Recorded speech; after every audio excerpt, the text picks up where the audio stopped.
Start? When was it? When did It started back in 2008. But thank you, Mr. President, for this great announcement, and thank you so much for your awesome leadership in giving back to American Samoa what had been taken away from us without even consulting with our leaders and people at that time. And, You mean they just one day just took away 3 Californias? Yes. And so this is such a wonderful gift to American Samoa. And of course, it's also Holy Week beginning today. And so thank you for returning to our indigenous people this wonderful gift of our traditional fishing grounds. It's such an honor to do this. You know, normally I say things and it's nice and everything's good. You get more water in the shower head and things like that. But this is such an honor. What they've done to you people is incredible. It's like, it's so terrible. When you have to travel 4 days in a boat to fish, and it's usually 7 days, I was told before, but 4 days to 7 days in order to fish. And you were there a long time before we were, right? Yes. Yes, Like- for centuries. Like I would Centuries. say, yeah, thousands of years, I was going to say. Mr. President, Please. you have another fishery in the Pacific Ocean. This is the Persane fishery that fishes for canned tuna, and then the fishery in Hawaii fishes for fresh tuna. And so there are 150 vessels, and you're opening up Johnston Island, which is very close to Hawaii, makes it a lot easier for them to fish. Even Hawaii, so even Hawaii's. Well, yes, of course. You're helping the entire fleet, and most of our fish are sold on the mainland. We also fish for swordfish, and when we have too many regulations for our swordfish fishery, you get swordfish from Peru, Brazil, and all those other places that don't have the same management measures that we have in the United States. So we are very grateful in Hawaii for this, the fishermen, and it's fantastic. So what's the difference? You say canned tuna. Right, you have 2 different U.S. fisheries there. Yeah, but the same tuna. Different. No, that's skipjack, albacore, and yellowfin, and then So albacore is canned tuna, right? right. I know that from. You've seen the can. So our fishery fishes for the sashimi quality fish. So it's all fresh. It's an ice fishery, and it's been around since what started in the early 1900s. And Well, it's been around for millions of years. right, exactly. Long before us. Right, exactly. That's great. So, that's where you're getting your sashimi and your swordfish from. Most of the swordfish that you eat on the mainland comes from our fishery. You know, they shut down also areas off Maine, you know, the Maine lobster. Oh, yes, And I yes. think we're going to have to open that one up really quickly, too.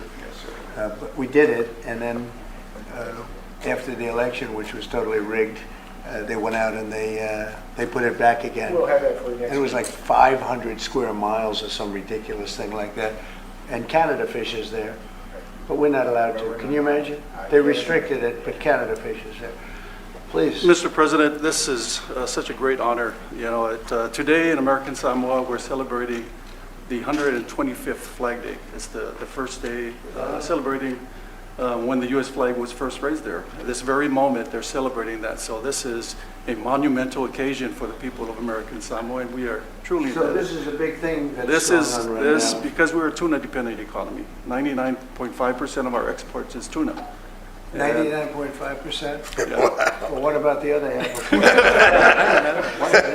And then about 80% of our private employment is related to the That's tuna industry. unbelievable. So yes, this is a big thing for the We Tariffs. are a what one is- industry economy. Right, what's this going to do in terms, it's so interesting to me, it's so horrible and so stupid. It's so stupid. We're talking about a massive ocean, and they're forced to travel 4 to 7 days to go and fish in an area that's not as good and is probably a little more dangerous, the whole thing. So how is this going to affect your business? It's going to be many more, I mean, you're going to be able to do much more business, I would think, right? Yes, we would think that this will definitely result in more fish deliveries, and more fish deliveries is more economic gains for the territory. Tell us what happens when you say China and other people steal your fish. When, in other words, you're forced to go to areas that are very dangerous. Well, because of the monuments and overlays of sanctuaries, our fishermen mostly fish on the high seas. And if you look at Global Watch, you will see China, Japan, Korea, and Taiwan, all fishing on our very edge of the 200-mile zone. So our fishing, we're in competition with them. And also, their dumping of their fish on U.S. markets lowers the price for our fishermen. And that's another difficult thing that we hope you'll take care of soon. And what about the stealing of your fish?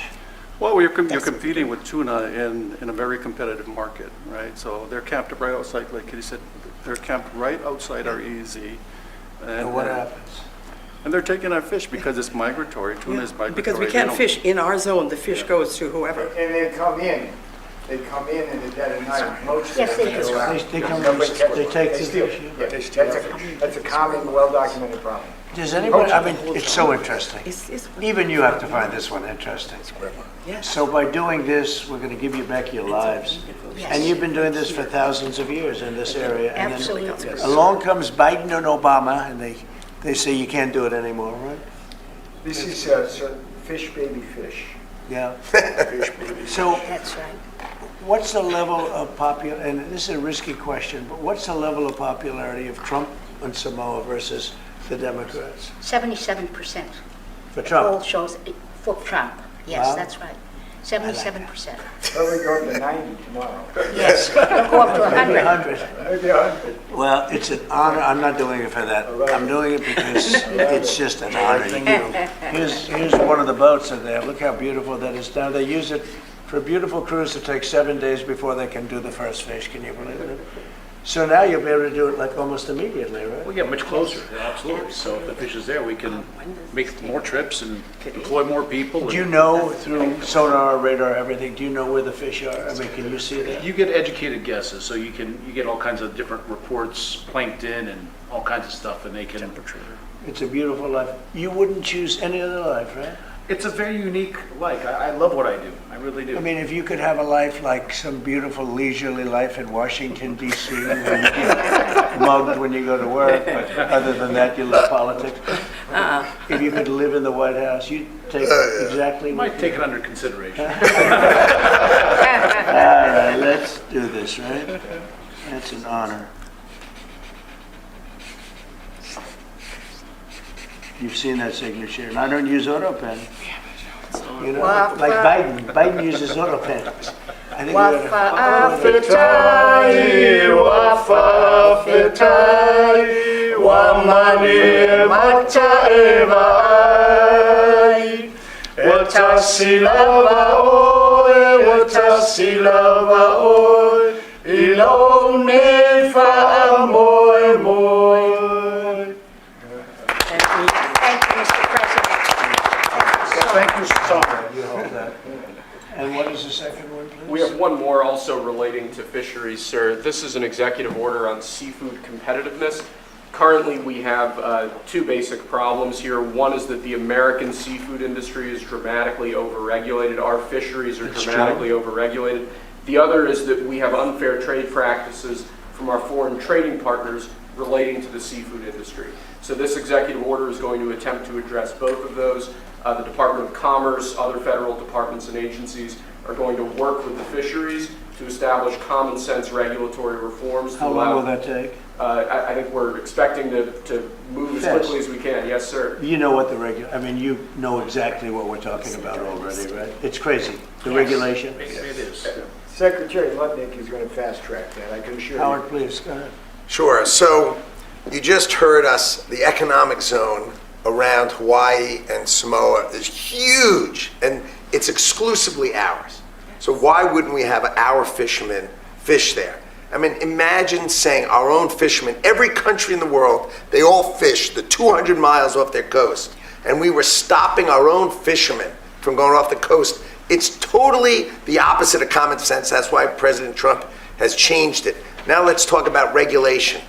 If you're not even going to let them fish, imagine the regulations that have been written to stop our fishermen from just surviving and thriving. We have the greatest coasts in the world with the greatest fishermen in the world, and we need to let them do their great jobs, raise and capture fish, bring them to our tables, have America have the greatest fish in the world, which we have, and then let them export all these other countries, right? They stop us from exporting. That's going to be over with your leadership and your trading policies. We're going to open all of these markets, and we're going to let our fishermen thrive and prosper, and we are going to have lower cost fish, more of it, and the freshest fish in the world.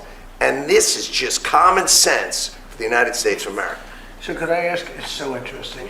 So you take these massive areas of water, and other countries are allowed to fish in them, right?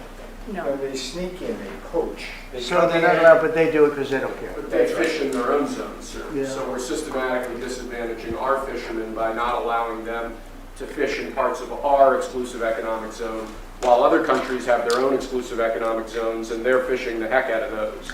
So they're totally benefiting. Now that you're allowing the U.S. fishing fleet to fish, they also serve as observers. And when they see poachers, they report them to the authorities. And so they are a big help to the U.S. Coast Guard. Right. And so it's great for our U.S. food security. Great. I mean, we should have a trade surplus in fish, and we have a big trade deficit. Crazy. Because of all this. It's just crazy. Nothing Okay. familiar. This is an easy one. Very easy. Fish. Hi, Mom. This is an easy one. This is crazy, huh? Well, 80% of the seafood in the U.S. is imported. Yeah. So Can you imagine that? this We is very- import seafood, and we have the greatest coast So and what- fishing in the Okay, world. so in Maine, they do something similar. I think it's like 500 miles or something, some crazy thing. And Canada goes and they fish there, other people fish there, Europe fishes there. The Maine lobster. You can't get Maine lobsters because so Maine's forced to go for days out to some other area that's not as good. We have to free that up too. We'll have that on your desk next week, I promise. The Maine lobster, right? Yeah. It's incredible. You did it Think last of it. time, and they undid. Canada fishes there, Biden undid and we're it. not allowed to, yeah. I did it last time in Maine, and they undid it, that's why we have to stay president for a long time. Okay. Thank you, everybody, what an honor, it's a great honor, thank you, sir. Thank you, Take care Mr. of President. yourself. Thank you, Mr. President. Thank you very much. Thank you very Thank much. you very much. Thank you, Mr. President. Great job. Thank you so much. Beautiful. You guys look like a real athlete right here. There, look how it is. I get a shade too. Mr. President, Thank you. breaking Mr. news, a President. short time ago, the Supreme Court agreed to hear oral arguments in the case about ending birthright citizenship. How confident are you that the court will rule in your favor and allow that order to end birthright citizenship to go forward? Well, you're just telling me that for the first time. I am so happy. I think the case has been so misunderstood. That case, birthright citizenship, is about slavery. If you look at the details of it, the signings of it, everything else, that case is all about slavery. And if you view it from that standpoint, people understand it. But for some reason, lawyers don't talk about it, the news doesn't talk about it. That's not about tourists coming in and touching a piece of sand and all of a sudden they're a citizenship. They're a citizen. That is all about slavery. And even look at the dates on which it was signed. It was right at that era, right after the Civil War. And if you look at it that way, the case is an easy case to win. And I hope the lawyers talk about birthright, citizenship, and slavery, because that's what it was all about. And it was it was meant to be positive. And they use it now instead, not for slavery, they use it for people that come into our country and they walk in and all of a sudden they become citizens and they pay a lot of money to different cartels and others. It's all about slavery, and if you look at it that way, we should win that case. Okay. Mr. President, El Salvador, we have a great relationship with the president of El Salvador. Will you ask him to release Abrego Garcia so that you can facilitate his return here to the United States? And do you believe he deserves due process here? Well, I must tell you, I have to refer again to the lawyers. I'll have to do what they ask me to do.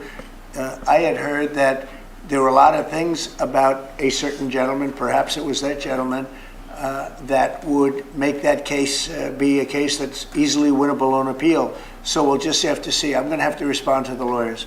Mr. President, we're learning that there are now 2 deceased following that shooting at Florida State University. Following and amid that, is there any changes that you want to see to gun legislation? Anything you see broken with gun laws in our Well, I'm country? going to have to, look, I'm a big advocate of the Second Amendment. I have been from the beginning. I protected it. and these things are terrible.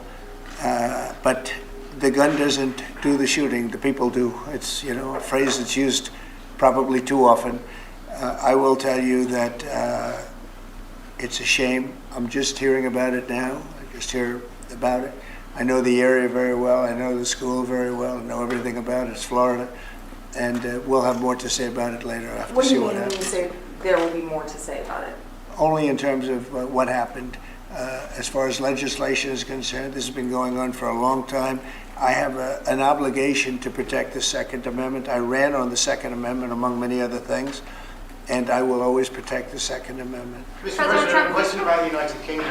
Reports that you're going to go and stay with the King in September. Can Yes. you confirm that? What are you looking forward to? Well, I was invited by the King and by the country, great country, they're going to do a second, as you know, a second fest. And that's what it is. It's a fest, and it's beautiful. And it's the first time it's ever happened to one person. And the reason is that we have two separate terms.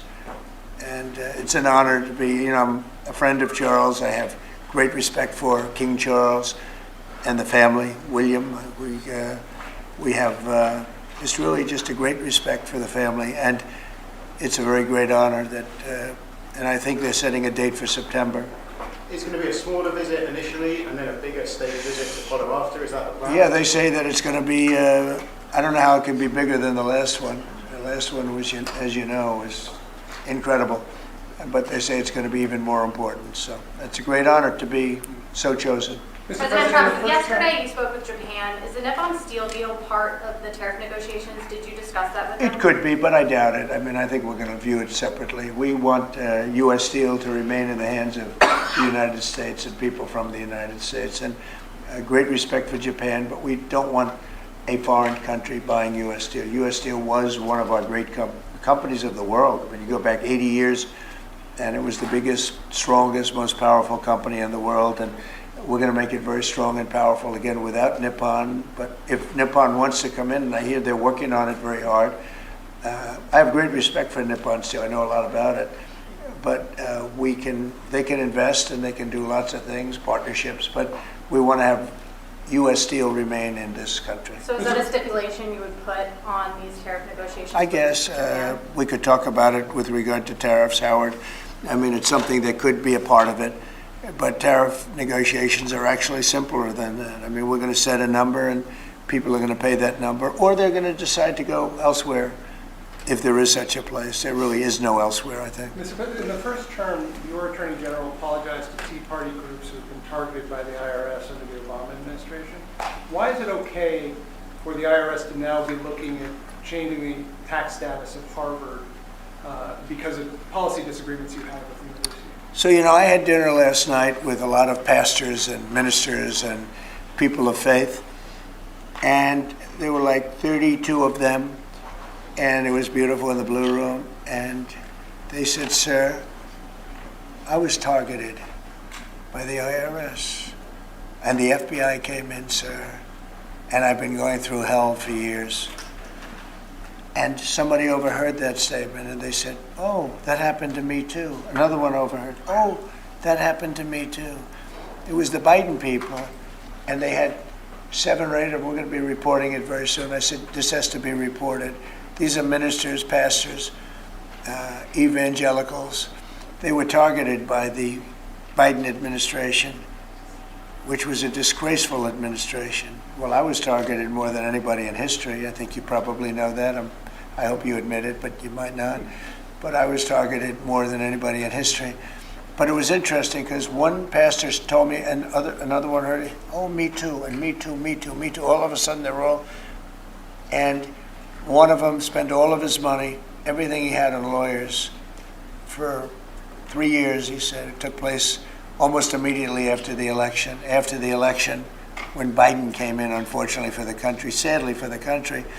So when you ask me that question, I immediately say, let's switch it around to tell you what happened last night. And not only that, we're also finding that many people just having to do with Trump support have gone through hell. And they've used the IRS for purposes of something that's very illegal for them to have to do.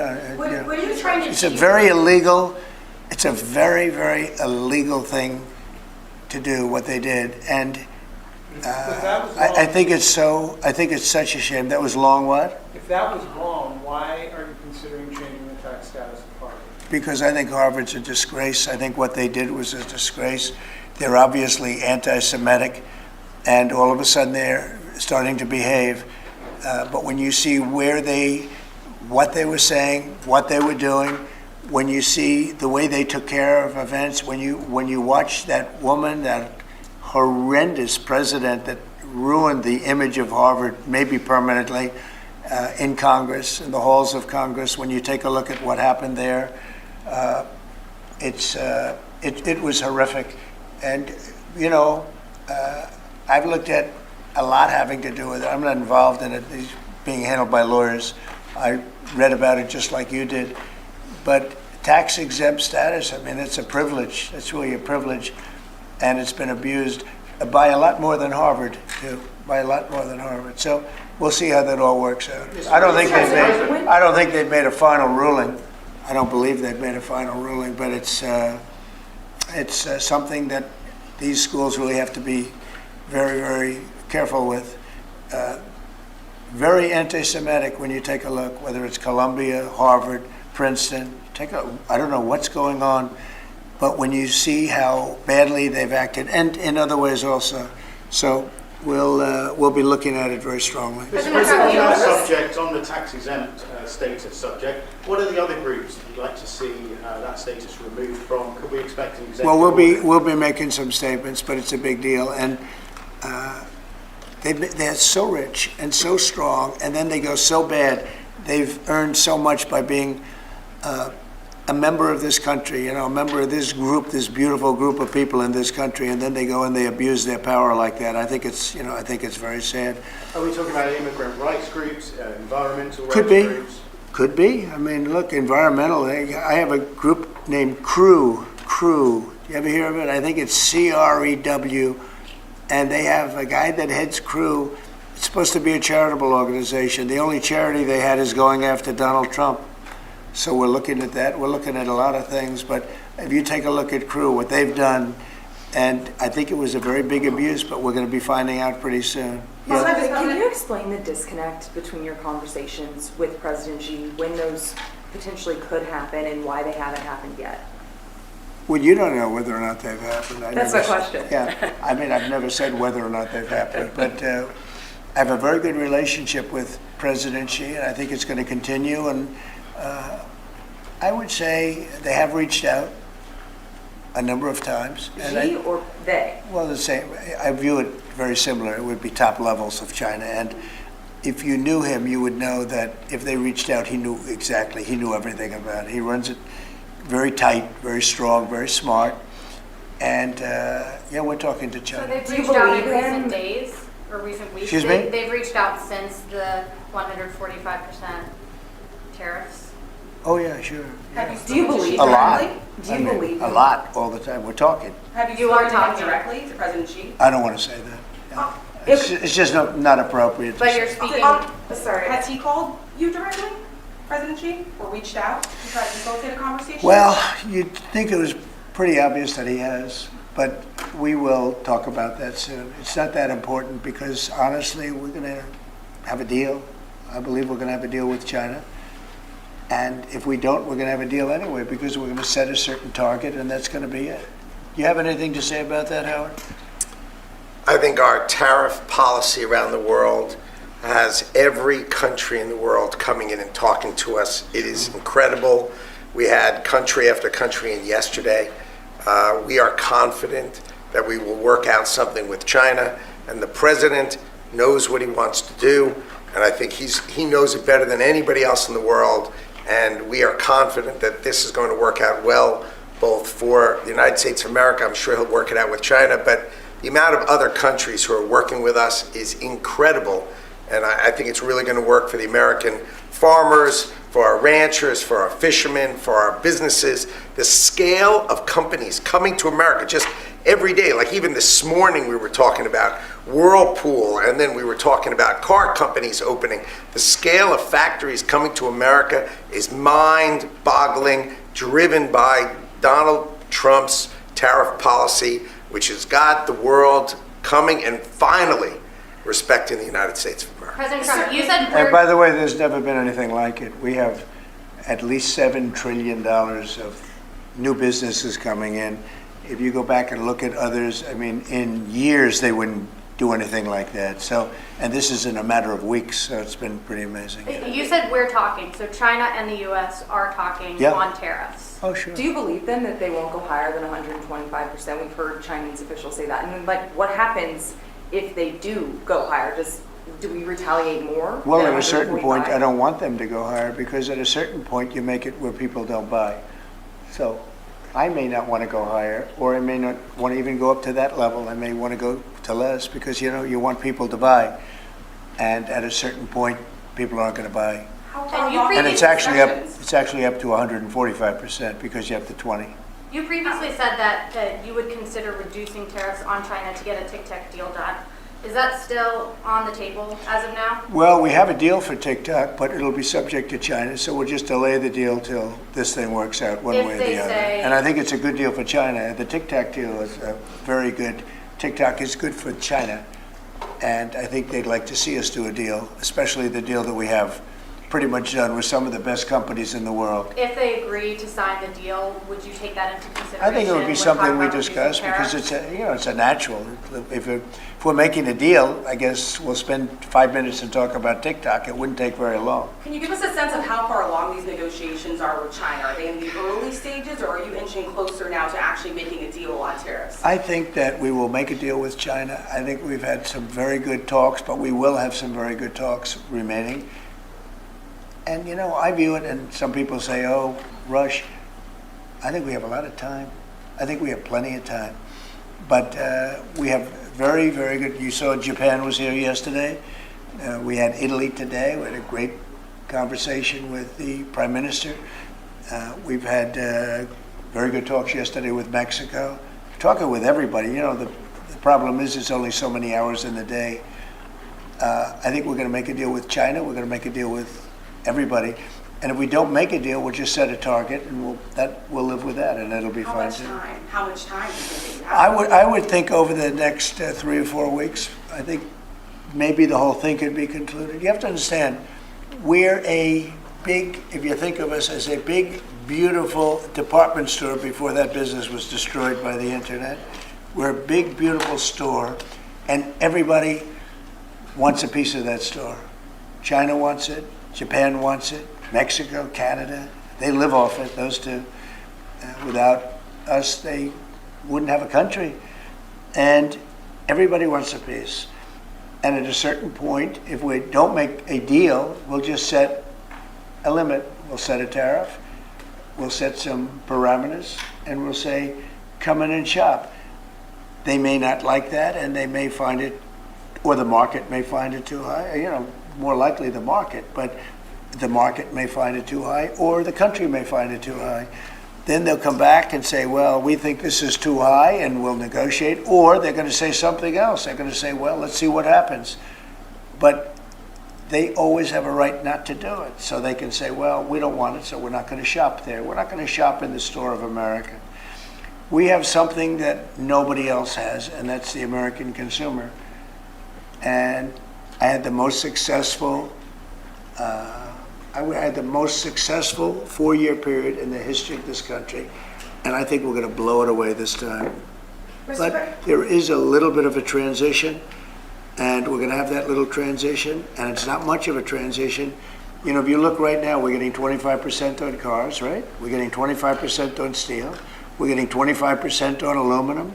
We're going to have some other things that we're going to be adding in the not too distant future because we want them to be made here.